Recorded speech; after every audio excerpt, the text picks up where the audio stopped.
Hello and welcome back to the Across the Pod NFL podcast. It's time for another team season preview, and this time the team is the Seattle Seahawks. And with me, I've got a returning guest, our resident Seahawks fan on the podcast. With me today is my good mate Girvane. Girvane, how are you? How are things? How's life? Life is good. Thank you for having me on. It's a pleasure to be here as always. I'm going to be talking about my team. I'm honored to do these every year. I get excited for these, so I can't wait to get started. Yeah, and we're going to go on this later on, but I want to get you quickly. You're going to be giving your predictions for this season by our win-loss tie segment at the end. Of course, the Seahawks went 9-8 in 2023. Can you guess what your record prediction was from back this time last year? I think it may have. I'm not sure. I think I may have guessed 9 or 10 wins, but I'm not sure. I think I'm going to lean towards 10. Well, it was 11-6, so only two wins close. I mean, we've had some people down to me. Our Browns had a spot on, but then we've had other fans haven't been quite as close. I mean, there was Lee, our Chargers fan, who predicted a lot more wins than they got. So we'll see what happens this year. But before we go into that, ins and outs of the Seahawks off season as a whole. He re-signed the likes of Leonard Williams and Noah Fant. And in terms of ins, one in which I really liked was Aidan Durd, a British defensive coordinator, hire for the Seahawks. Other than that, ins include Sam Howell via a trade with Washington, also including Jerome Baker, Jonathan Hankins, and the main outs really include Jamal Adams, Quandre Diggs, and Will Dissly. And then in terms of the draft itself, in the first round, you took Byron Murphy, defensive tackle out of Texas, 16th overall, 81st overall. You drafted Christian Haynes, a guard, a player I really wanted to get from Miami. Other ones in that include the likes of Reese Knight, linebacker out of Utah, 118th overall, and 121st overall with AJ Barner, the tight end out of Michigan. Overall for you, Girvane, your take on your team's off-season as a whole?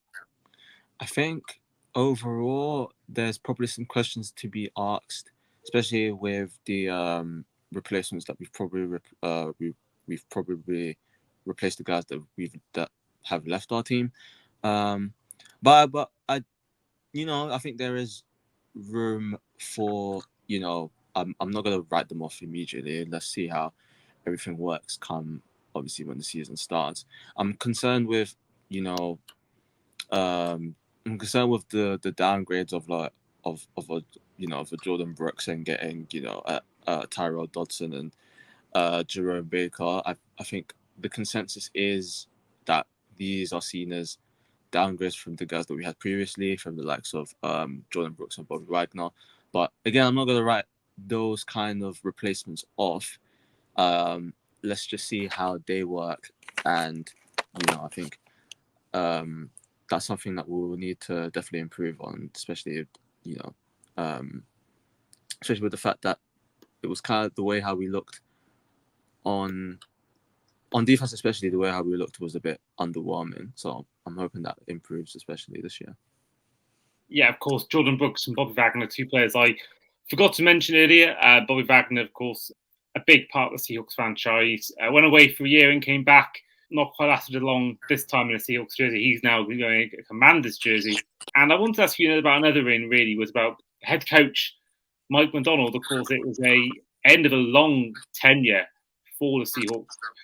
Obviously, their head coach, Pete Carroll, a long time now. Of course, he brought them one Super Bowl, back-to-back appearances, a really special time as the Seahawks head coach. So Mike McDonald has come in, a guy who had a lot of plaudits during his time with the Ravens, getting his shot at the head coaching gig. But these are big shoes to fill. Now, don't get it wrong, it's not like he's joining a team who's just let go their head coach who, made a conference championship game. It's not as if he's replacing a head coach that left on a good note. It was gone a bit stale in the last few years. Obviously, did really well 2022, way above expectations, I think, with the Seahawks. But I kind of feel like he was pushed out. I know it seemed like it was a mutual thing, but it kind of feels like a bit like Arsene Wenger at Arsenal. Really, it feels like they sort of did push him out towards the end. And McDonald's coming in, obviously a brand new head coach, the first head coach that's new in years in Seattle. Do you see him filling their shoes, or do you think it'll be made harder by the fact that Pete Carroll is still in the building? He's got a role upstairs. Do you see him filling his shoes, or do you think that sort of fact that Pete Carroll's still there, hanging over his shoulder, may have an impact, certainly in this first season? I think a lot of it will depend on how we look. I think with the way how the trajectory of our team is, I'm not. Of course, wins and losses obviously count for. Obviously, they count for a lot in this league, but I don't think that's something I'm gonna determine McDonald as a coach for. Just yet anyway. I think the only way I'll determine it by like a win or loss column is if the losses rack up from the get go and we don't look like we're winning. I think for us more than anything, we just need to improve as a football team. I think that is the main objective for me. We're obviously not in a position to be like, we should challenge or be in the Super Bowl picture. We're not there as such. So I don't really hold him to that sort of standard in terms of if because Carroll's gone now, it's suddenly a thing if he needs to now suddenly take Seattle to more than, let's say, 11 wins, and that's going to be very difficult to do, especially with the team that we have. So I think if anything, we need to look like a better football team. Like we need to look better on the offensive end. We obviously have a new offensive coordinator, and Ryan Grubb. He obviously has the same kind of playmakers. He basically has the same offensive starting team that was there last year. So he needs to get them going. We also need to have a better defensive season because it looked very difficult. We weren't really able to stop the ball as much, and even on the offensive end, our lineman work wasn't too great. Geno Smith got pressured a lot. So I think for me, Mike McDonald just needs to improve the team rather than needing to fill the shoes and take make Seattle kind of like a winning sort of franchise. Essentially, we'll have our wins. We're not going to be one of the worst teams. We just want to look better than we did last year.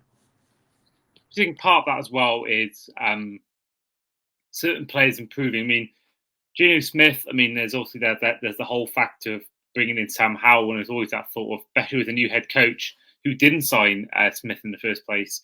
There's always that thought process that maybe Sam Howell might be given a gig if things don't go well straight away. But I think another one has to be Jaxon Smith-Njigba. He's a guy that I believe he was the highest drafted receiver last year. Certainly the most talked about and most hyped up receiver coming out of the 2023 draft.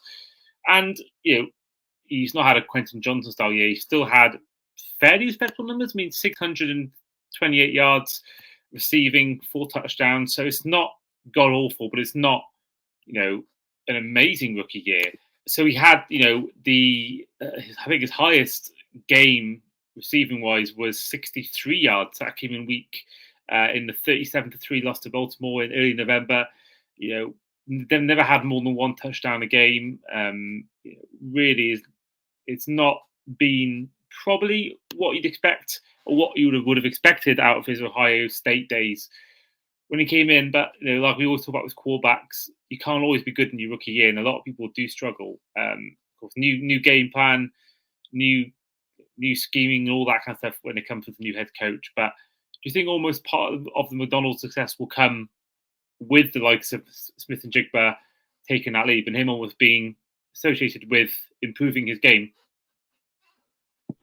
Yeah, absolutely. Jackson is, JSN, if we're, for someone who was obviously the earliest receiver picked, he didn't have, that kind of, typical, rookie sensation year that, people would have predicted.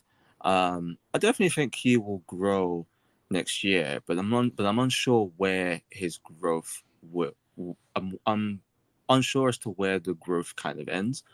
So I think all of that for his improvement, it all comes down to how McDonald and Ryan Grubb use his skill set. If they put him in a position to succeed, then I think he should improve, quite quickly for me. But I am worried in terms of how we play as an offensive team. We're not that great on third down efficiency, I think, and a lot of that will just come down to again Gino being pressured. And I think for me, our O line probably needs to improve in order for the receivers probably like JSN to probably thrive, where he's probably not being able to adjust well with an offensive system that sees our quarterback get pressured a lot. So when that happens, I doubt he would throw it to JSN. He's obviously going to throw it to more reliable targets such as DK. So I think he's found himself in that kind of scenario where we're using our wide receiver number one a lot.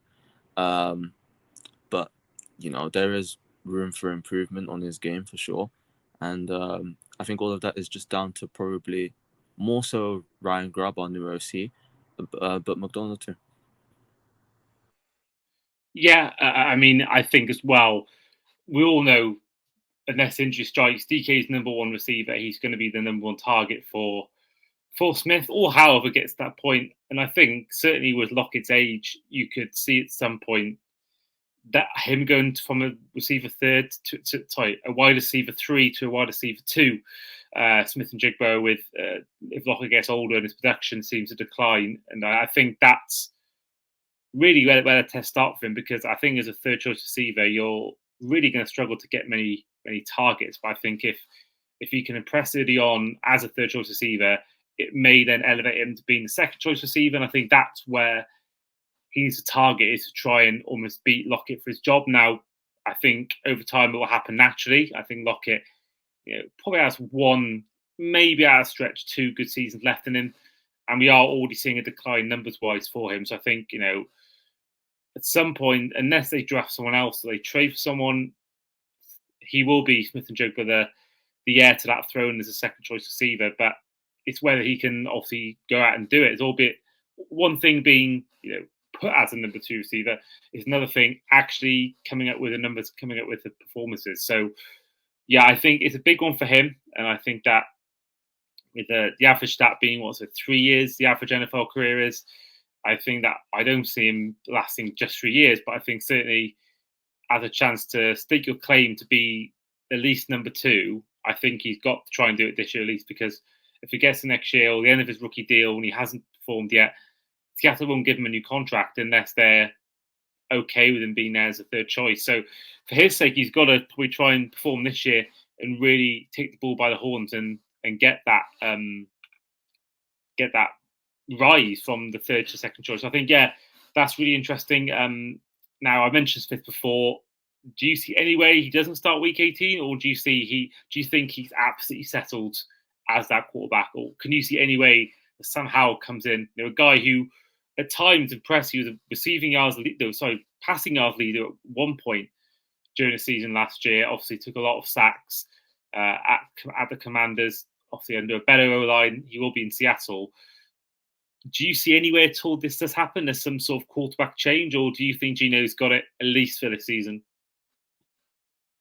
I think Gino's got it for at least the season. I think he's got it for at least the season. I think I obviously he came back down to earth from the year before that he had, which was a phenomenal year.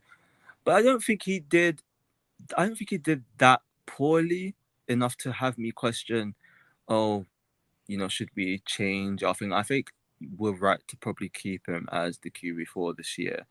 I think you trust it, and I think the receivers probably trust it too. Yes, he gets pressured a lot, but I don't think that's really necessarily down to him as a player. I think that's just more or less down to the offensive line that he's being played under. Not saying that they're responsible, but I think they need to do a better job of obviously protecting him to make sure that he clearly does Geno Smith, like any other QB, when under less pressure, they do well. And even with the pressure that Junior even had this year, I still think he done. I think he done well enough. He got 20 touchdowns, 9 interceptions. He made a second Pro Bowl this year. Like he had a productive year. It wasn't a year where, yes, he's dropped off from the year previously, but it was not gotten to a point where he's he doesn't make the team worse. I think that is what we need to watch out for. I think if he starts making the team look visibly worse, then I think the change will be needed. But I have him as the QB for now going into the season, and I won't be surprised to keep him for the remainder of the season.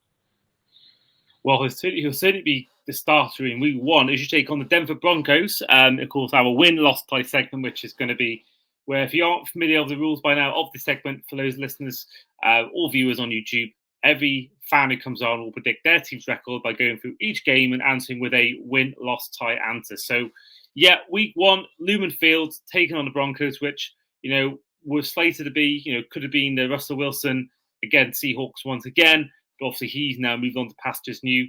So it looks like it'll be either Zach Wilson or Bo Nix. Week 1 against the Broncos, win-loss or tie, Girvane? I'm going with a win here. Okay. Then week 2, your first road game. You're traveling to Foxborough to take on the New England Patriots. I'm also going for a win here. Okay, strong start. Now, week 3, be careful of your answer here because you are playing the Dolphins at home. Win, loss, or tie? I think it'll be a loss here.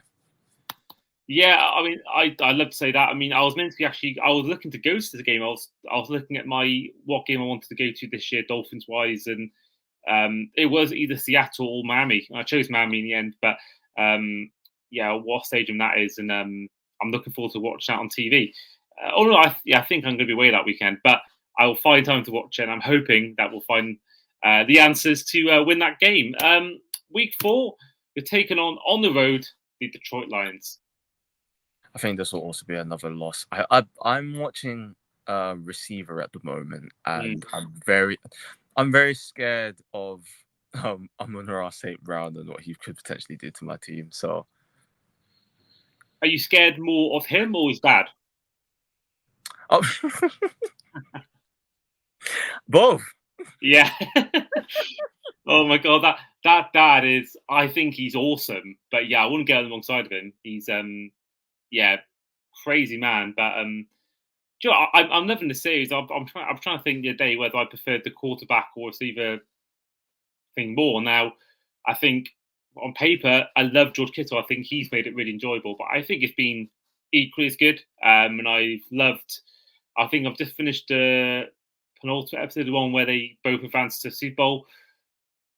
Oh no, I think it ends on the NFC Championship game. But yeah, it's basically that point. I'm on the final episode. But Amon-Ra St. Brown comes off really well for me.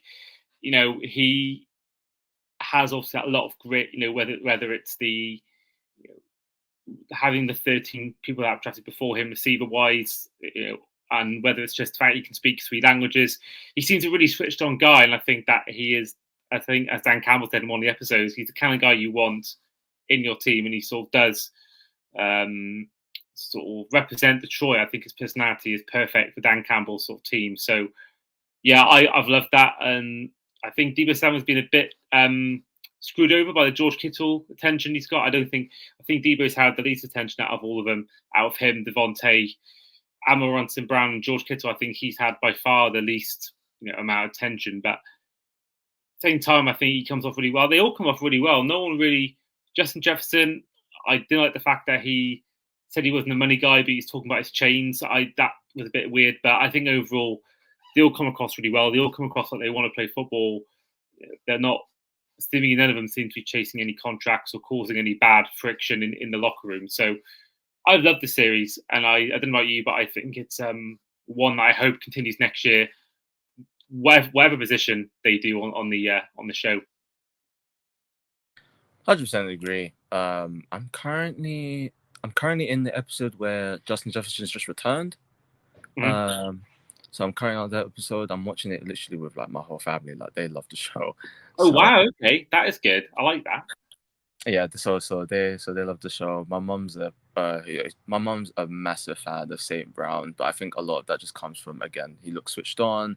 Looks like he has, looks like he keeps, family close to him. Oh, I mean, they all do to a degree, but I think she was very happy with how, St. Brown, obviously, the relationship with his parents, and they play such an important role, and how St. Brown is as an individual and as a player. So, I think they all have strong families as well. I mean, you look at each of their respective partners.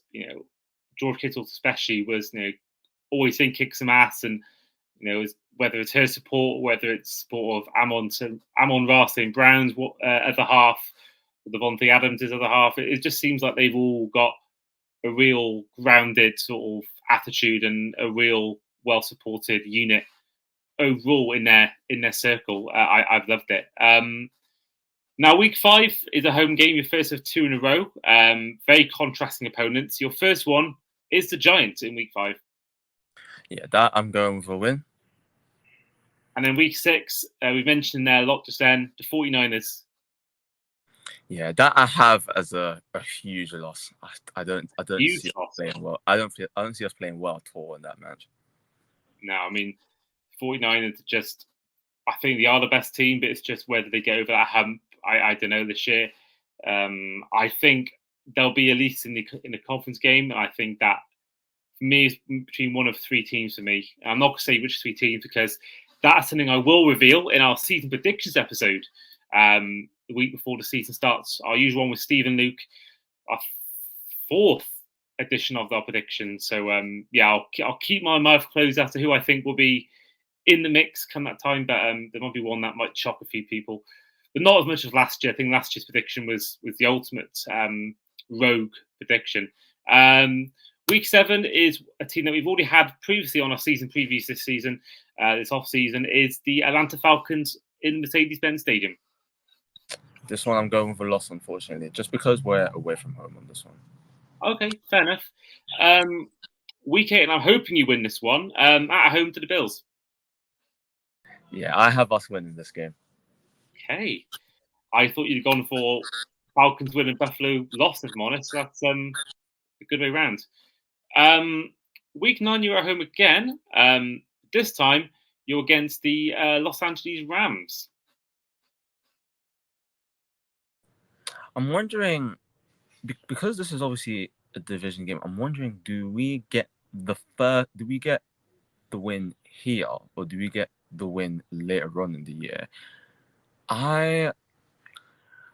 You know what? I think because of how the one last year went, and I watched that game, and I wasn't happy with how that game went. I think we're gonna go. I'm going to go with a loss, unfortunately, but only off the basis that when we play them the second time, I hope we win the second time. I love that. I like that a lot. That is a week 18 game as well. So week 10 is a bye week before you once again play the 49ers, and this time you're on the road at Levi Stadium.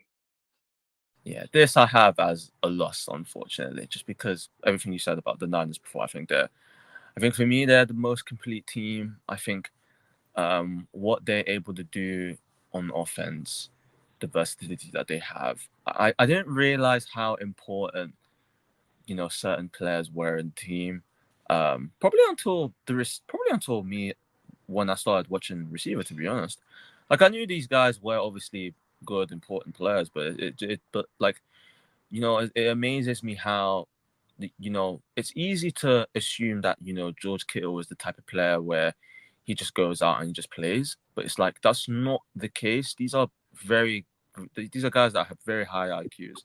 So, I just see them just, executing the job that Kyle Shanahan just, does, especially at their stadium as well. It's going to be rocking, and it won't really look good. It won't look too good for us, I think.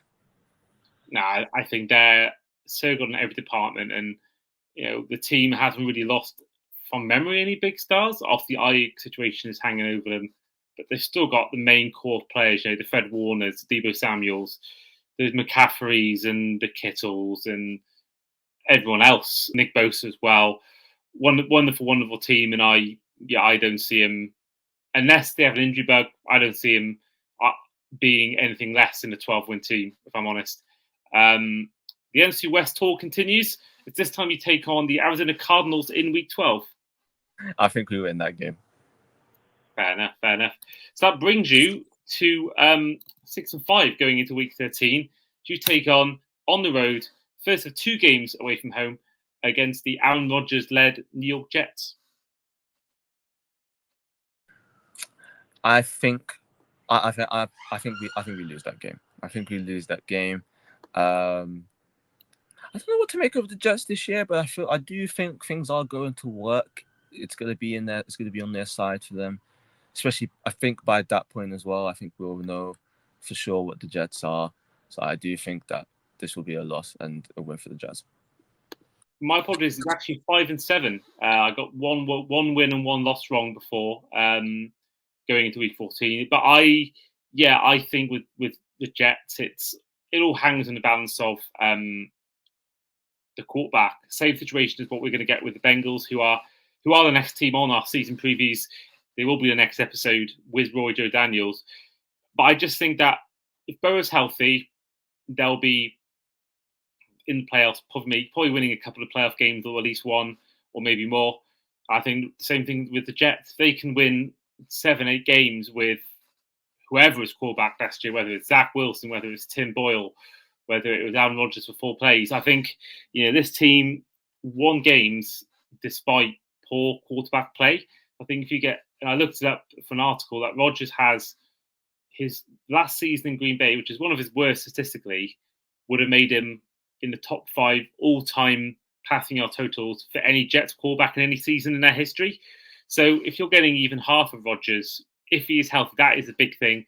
If he is healthy, I think that obviously would make them, you would think, unless something goes horribly wrong, at least a playoff team. But I do worry as well about whether he will be the same player, because I've seen him hobbling around in training camp. There's a whole thing about him not turning up to training camp and OTAs, despite his big talk last year about players turning up.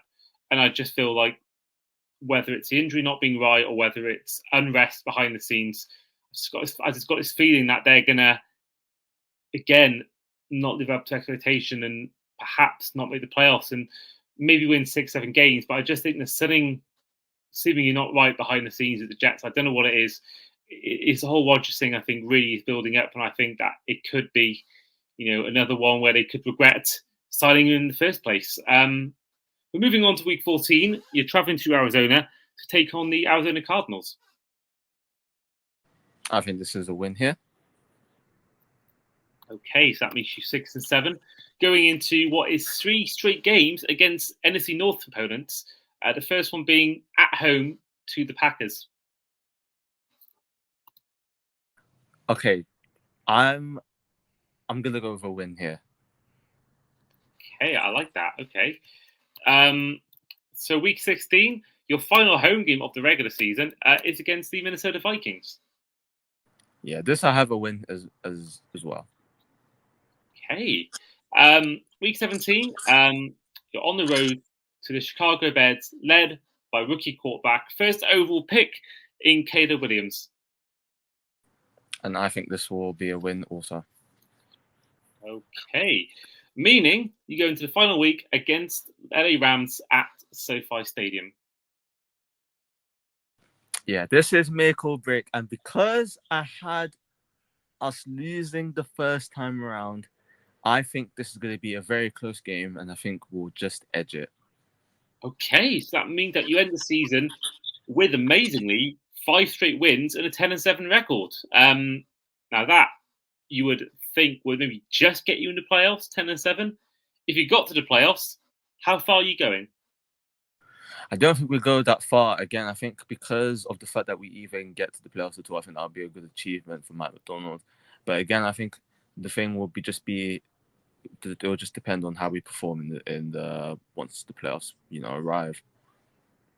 Yeah, I think, a lot of this, I think any season goes down to how you perform down the stretch. I mean, you think about how many teams start. I mean, I remember the Cardinals and Steelers started really well for a few years. How many teams start, really hot? They go 11-2, or they go 10-3, then they have this bad run of form towards the end of the season, and they normally get bounced out the first round. You think of the Eagles last season, I should say, 11-1, lost so many more of their last few games. Then they lost in the first round to the Buccaneers.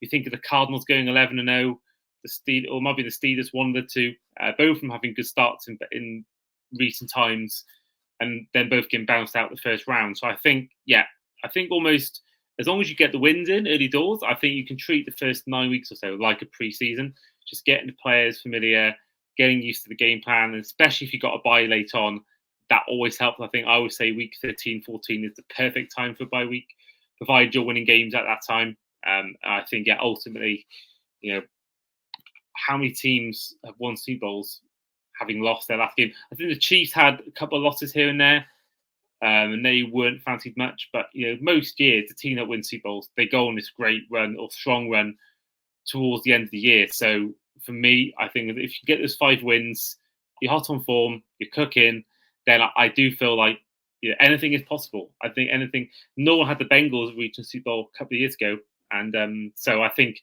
on that point of view, I do feel like that's the beauty of the NFL, that anything can happen on any given Sunday. So I feel like as long as you're in with a chance, you're in the raffle, you're involved in the playoffs, I think you can always hope for the best. But I don't think anyone realistically is saying you're going to win a Super Bowl. But I think you could easily surprise everyone, especially as a new head coach.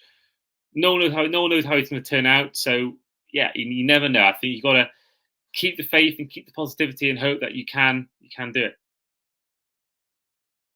I think our problem is, I'll be honest, we have a decent team.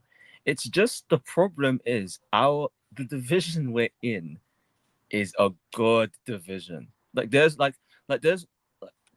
Okay, Arizona's, I could argue, is probably the worst out of the team there. But then you have, obviously, us, the 49ers, and the Rams. This is a good division. They can all, they can all surprise. They can all, spring a surprise. I expect the 49ers to obviously do their thing. I think for us, it's just more who's going to be the best, who's going to be the better team between us and the Rams. I think that'll be the more important thing this year. I think I'm going to pay attention to the Rams especially. They were very surprising last year. I thought they'd be really bad, but they actually stepped up. And I mean, when you have a coach that the Rams have, I think you're able to do so much, and especially the players that they have as well. They stepped up massively last year. So I think that's probably the key storyline for our division. Who's going to be the better one between us and the Rams?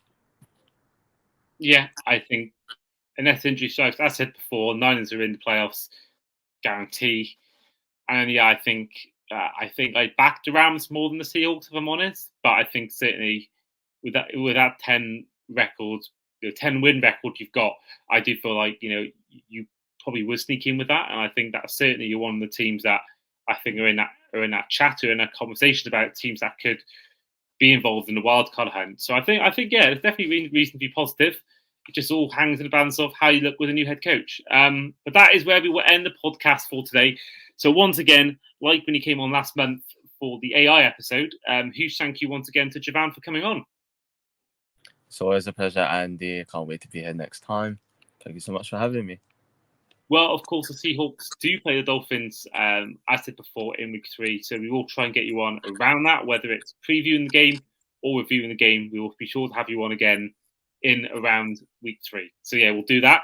As I said before as well, our next preview is going to be the Bengals. So keep an eye out for that one. And of course, don't forget to look at our previous ones, our Chargers episode, our Falcons, Browns, Raiders, and keep an eye out throughout the whole off season. That's what's left of it. To check out all the other teams in the NFL's season previews. In the meantime, this has been the Across the Pod NFL podcast. I've been, as ever, your host, Andy Davis. This has been our guest and resident Seahawks fan, Girvane Bila, and we will see you guys, our Bengals season preview. See you there. Yeah.